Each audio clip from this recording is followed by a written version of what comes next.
Guru memasuki ruangan kelas.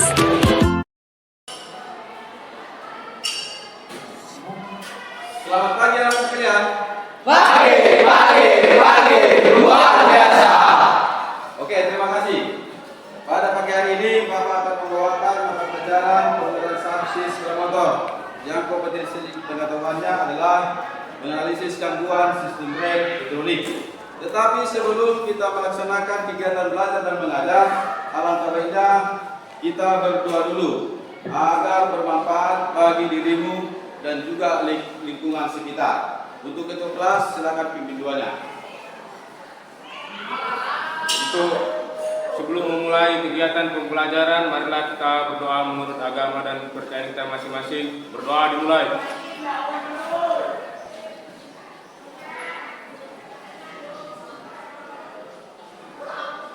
Doa selesai.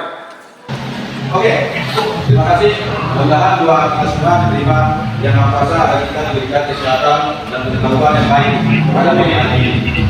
Anak-anak sekalian, tentunya sebelum mulai pelajaran, saya akan mengecek Presensi mengecek kehadiran siswa atau siswi. 12 orang yang hadir. Oke, terima kasih banyak. Kita dulu semuanya. Oke, anak sekalian, di sini ada soal, ada permasalahan yang perlu kita tanyakan sama kita, yaitu pada pertanyaan di depan. Pernahkah kalian menjumpai sepeda motor tidak mempunyai rem di kehidupan sehari-hari atau di lingkungan kalian? Coba siapa yang bisa jawab? Tangan. Mana Pak? Kita langsir. Oke, kita langsir. Nah, apa yang terjadi pada kasus tersebut? Pengendara akan tidak nyaman mengendarai sepeda motor Pak. Pengendara tidak nyaman bisa mengendarai sepeda motor tersebut.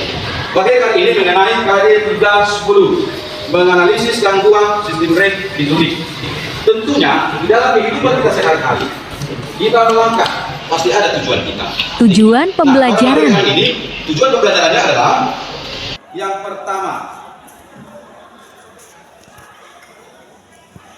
setelah berdiskusi dan menggali informasi, peserta didik dapat merinci gangguan pada sistem rem hidrolik dan kelengkapannya sesuai dengan buku teks dengan santun. Yang kedua, setelah berdiskusi dan mengamati, peserta didik akan dapat menganalisis gangguan pada sistem rem hidrolik dengan percaya diri. Kemudian yang ketiga, tujuannya setelah berdiskusi dan mengamati, peserta didik dapat melakukan perbaikan gangguan sistem rem hidrolik secara SOP. Oke, anak sekalian. Setelah kita mengetahui tujuannya, ya, melalui diskusi atau melalui kerja kelompok agar mencapai suatu tujuan, maka dikatakan kerja kelompok itu sangat penting. Ada sesuatu masalah, kalau kita bekerja kelompok atau bekerja sama, maka permasalahan tersebut akan bisa diselesaikan dengan baik. Nah, itu anak sekalian. Sebelum kita masuk ke pemahaman berdiskusi, terlebih dahulu saya terangkan dulu mengenai sistem rem hidrolik. Sistem rem hidrolik, menurut hukum pasar, apabila fluida tertekan, maka fluida tersebut akan menekan ke seluruh arah dan mencari daerah yang mudah dilaluinya. Sistem rem hidrolik menggunakan hidro atau fluida. Fluida lah sebagai media yang digunakan untuk menggerakkan dan untuk menekan piston, sehingga pad ataupun kampas rem tertekan dan kampas rem menekan piringan cakra. Tetapi pada komponen sistem rem tidak selamanya berfungsi dengan baik. Sistem rem pada komponennya pasti akan mengalami gangguan. Gangguan inilah yang kami cari nanti sewaktu menganalisis di ruang praktek. Oke, anak-anak sekalian. Hari ini Bapak akan membentuk satu kelompok kecil dari beberapa siswa atau dari semua jumlah siswa yang ada di kelas kita menjadi 5 kelompok. Kelompok yang pertama yaitu kelompok Mas Rin, Abdi Anda, Joel, Ari Batin, Johan, Ojak. Nah, sekalian, apakah itu kerja kelompok? Untuk apa kita bikin suatu diskusi kelompok atau perkumpulan dari beberapa orang untuk menjadi sama-sama? Nah, bisa kita perhatikan atau kita saksikan video ini.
Oke, anak sekalian. Nah, yang berikutnya, di sini akan dijelaskan bagaimana dari sisi kerja dari sisi teknologi. Nanti kamu di sini menganalisis apa saja yang boleh terjadi pada sisi teknologi. Mari kita sama-sama menyaksikan. Hai semua, balik lagi di channel Autopos. Di video ini kita akan belajar bagaimana rem cakram pada motor Anda dapat bekerja. Rem cakram sendiri digunakan pada hampir setiap motor yang diproduksi saat ini. Alasannya, rem cakram itu sangat pakam. Dan untuk mendapatkan pengereman yang pakam itu, kita cuma menekan tuas rem dengan tenaga kecil saja. Lalu bagaimana cara rem cakram bisa melakukan pengereman dengan pakam meski dengan penekanan yang kecil? Ada dua faktor yang memungkinkan itu dapat terjadi. Pertama, karena arah gesekannya. Yang kedua, karena mekanisme power rem yang mampu melipat gandakan input yang dikenakan pada tuas rem. Mari kita bahas satu persatu. Jadi, sistem rem mampu menghentikan putaran roda karena ada gesekan antara komponen dinamis yang terhubung ke roda dan komponen statis yang terhubung ke chassis motor. Khusus pada rem cakram, gesekan ini arahnya saling menjepit. Sehingga ketika terjadi gesekan, tekanan sepasang kampas rem ini jadi lebih kuat.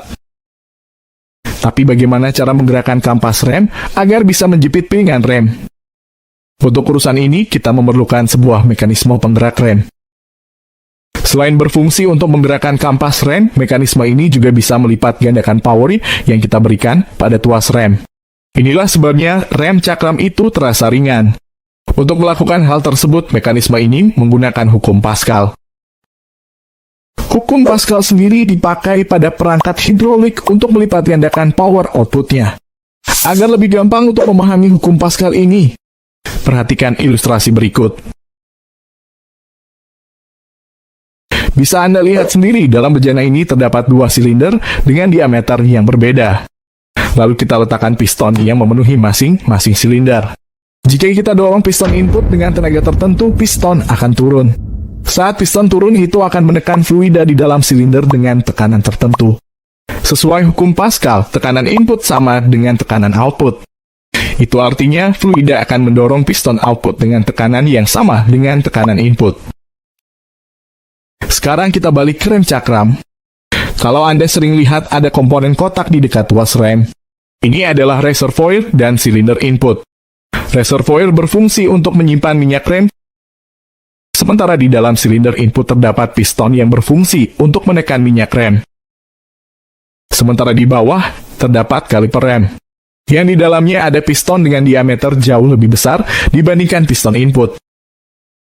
Kedua komponen ini dihubungkan oleh sebuah selang tekanan tinggi. Ketika kita tekan tuas rem, piston input akan bergerak dan mendorong minyak rem. Minyak rem akan mendorong piston di dalam kaliper sehingga kampas rem bisa menjepit piringan rem. Dan terjadilah pengereman. Itulah penjelasan mengenai rem cakram pada motor.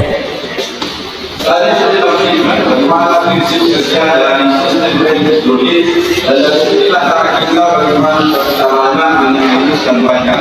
Dari mana letak gangguannya, mulai dari hidrolik sampai ke piringan cakram. Nah, itu anak sekalian. Kira-kira apa yang telah ditemui pada Guru memberikan pertanyaan kepada siswa.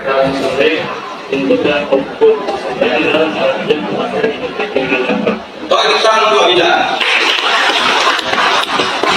Oke, kita masuk ke selanjutnya. Masalah apa yang terjadi saat menganalisa gangguan sistem rem hidrolik? Oke. Berapa volume yang berkurang? Untuk kaliber bilang moderat. Oke, utama Robi. Oke, silakan. Oke,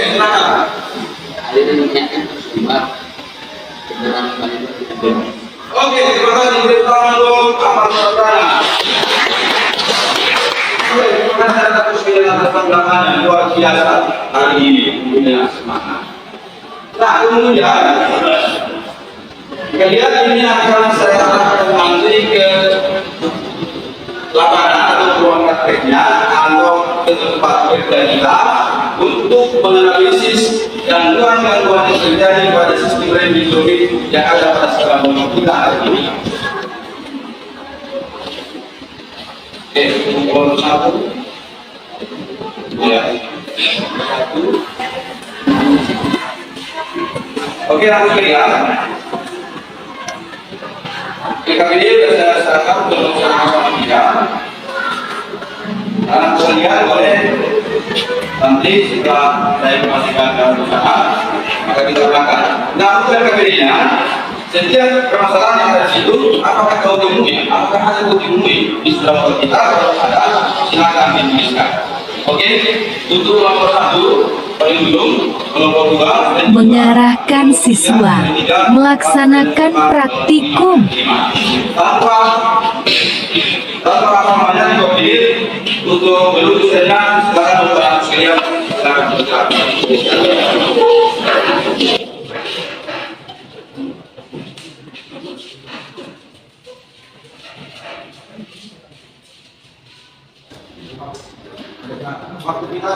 Membimbing peserta didik dalam kelompok praktik.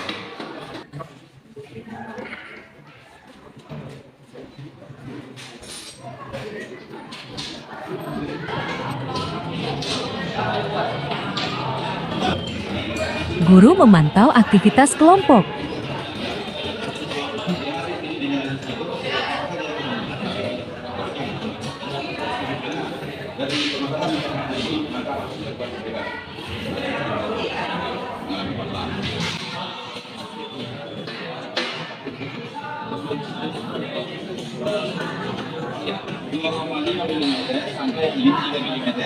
Nah, kalau ini sudah aus 0,5, maka ini piringan cakram harus diganti. Misalnya standar minimum umumnya 1,5.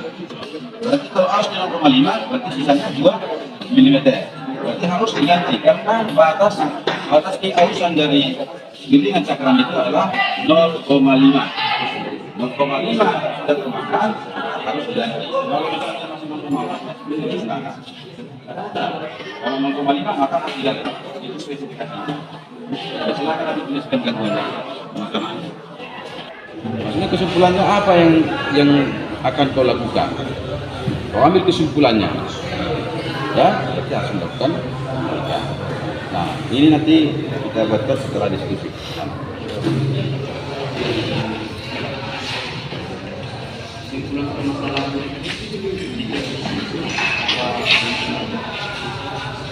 Dari sini, yang ini bulan dari ini semua.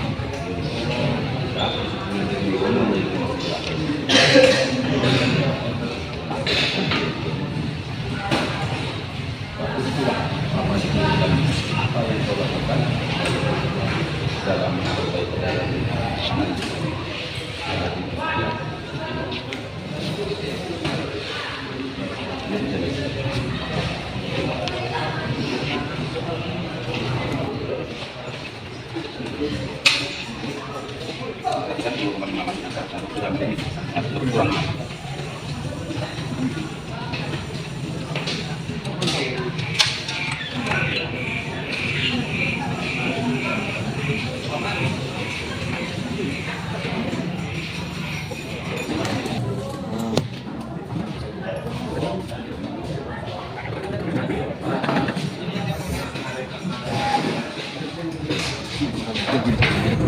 hasil dari diskusi tadi, diskusi kelompok, baik itu di ruang praktek, menambahkan catatan kecil-kecilan yang mau nanti diimplementasikan di depan kelas. Nanti saya panggil dua kelompok perwakilannya untuk maju ke depan mempresentasikannya. Ya. Silakan presentasikan apa yang akan mendapatkan setelah menganalisis gangguan dan teori. Silakan, bisa ketua kelompoknya boleh. Kami dan kelompok akan membacakan hasil yang kami temui bacaan tadi. Yang pertama, unsur suara kecil. Kedua, lebih besar. Ketiga, lebih keras dan tekan. Nah, muncul suara kecil. Nah, bagaimana kira-kira menurut kalian?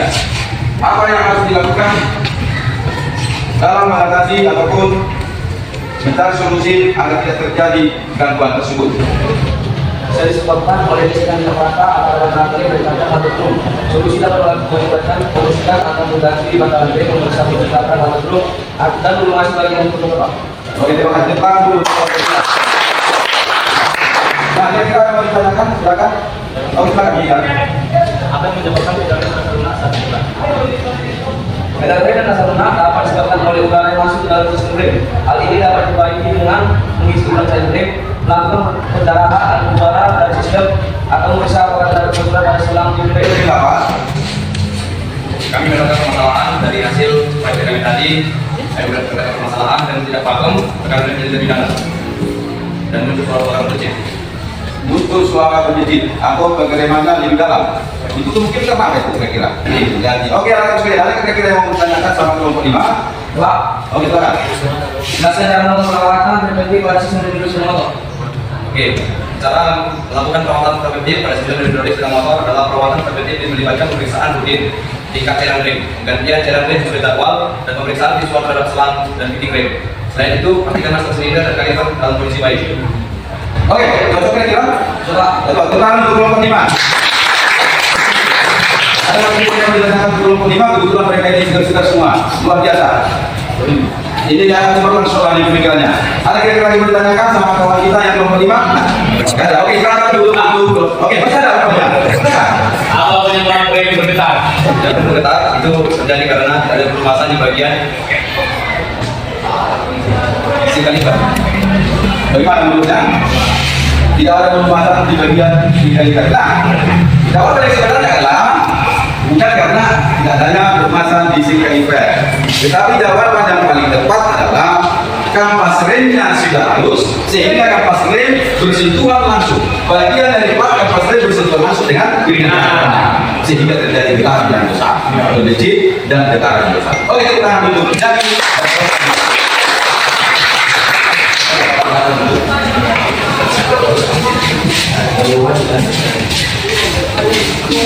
Untuk kali ini luar biasa, saya menangkap dulu bagaimana terjadi hal ini dalam diskusi. Seperti tayangan yang pertama tadi, kerjasama itu penting untuk menyelesaikan permasalahan agar permasalahan tersebut dapat dituntaskan, agar segera tahu solusi untuk menuntaskan permasalahan tersebut. Nah, hari ini anak sekalian luar biasa. Permasalahan atau penanggulangan sudah dapat pada sekolah motor kita tadi, Mas Naya bagi sekolah motor, dan dirangkum ataupun dan dianalisis dengan bagus, dan juga dapat juga solusi yang dibuatkan untuk mengatasinya. Oke, tepuk tangan dulu untuk kita. Oke, para kalian, nanti ini saya berikan sama kalian soal evaluasi. Ada 3 soal untuk keluarga akan mengerjakan. Dikerjakan. Soalnya dia gagal, pasti buat.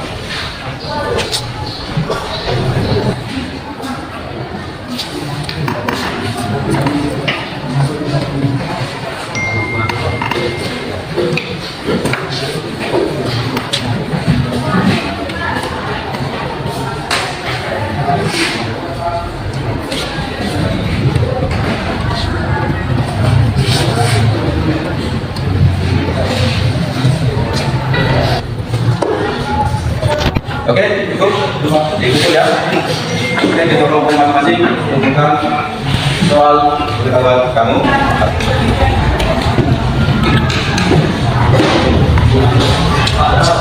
Ya, buat namanya ya. Berdasarkan penilaian atau hasil yang kalian datangkan selama analisis. Ada pembilang, ada pas 30. Apa yang menjadi pemahaman kalian saat analisis tadi, baik itu bisa terjadi, baik yang tidak terjadi. Oke, kita mulai bisa.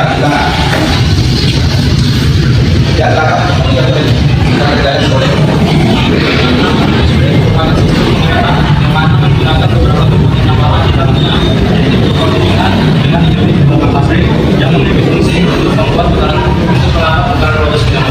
Oke, terima kasih untuk bilang.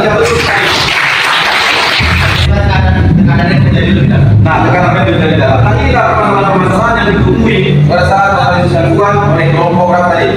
Kelompok 5. Nah, untuk permasalahan ini nanti kita bawakan ke pertemuan selanjutnya atau pertemuan kedua dalam memperbaiki gangguan yang ditemukan oleh kelompok 5 atau kelompok lain atau kelompok 1 dari apa yang menemukan gangguan. Oke, terima kasih banyak. Kita dulu kelompok 5. Ada kira-kira yang mau bertanya?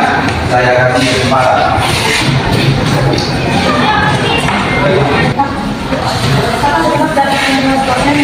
Nah, jarak kita terusnya tadi dari 25. Kenapa aliran minyak rem bisa tersumbat? Aliran minyak rem bisa tersumbat pada sistem rem hidrolik itu disebabkan karena fluidanya tidak layak digunakan lagi, atau sudah mengendap, atau sudah hidup. Yang membuatkan piston, ya, yang membuatkan piston tidak tergerak. Ya. Jadi penyebabnya karena endapan ataupun tidak melakukan perawatan pada sistem rem hidrolik, terutama pada bagian pidana yang membuatkan tadi tidak efektif. Oke? Ada kaitan? Oke, silakan. Kenapa kali piston rem tidak bergerak? Tadi saat kita coba sebutkan adanya kerak ataupun korosi pada bagian dinding dari piston sehingga tidak bisa bergerak. Ya? Maka, oke, harus lihat pembelajaran kali ini sudah selesai dan sudah simpul dan luar biasa dari aktivitas kalian maupun atensi kalian yang perfect, beda dari sebelumnya. Untuk pembelajaran selanjutnya, untuk pertemuan yang kedua nantinya, Bapak akan membawakan pembelajaran PJDL, Project Based Learning, atau kita melakukan proyek apa yang gangguan yang kau temui tadi di saat kamu analisis. Nah, itu kita nanti akan memperbaiki sampai dia prinsip kerjanya berjalan dengan efisien atau baik. Oke, materi yang kita harus adalah memperbaiki gangguan pada sistem rem hidrolik.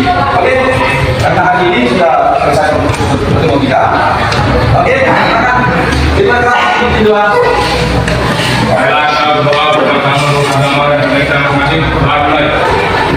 Doakan. Oke, terima kasih banyak untuk anak sekalian karena pembelajaran kita hari ini sudah siap. Boleh diberikan catatan siapanya tadi diskusinya bisa dipakai di meja. Kemudian kita nanti kemari kita salam dan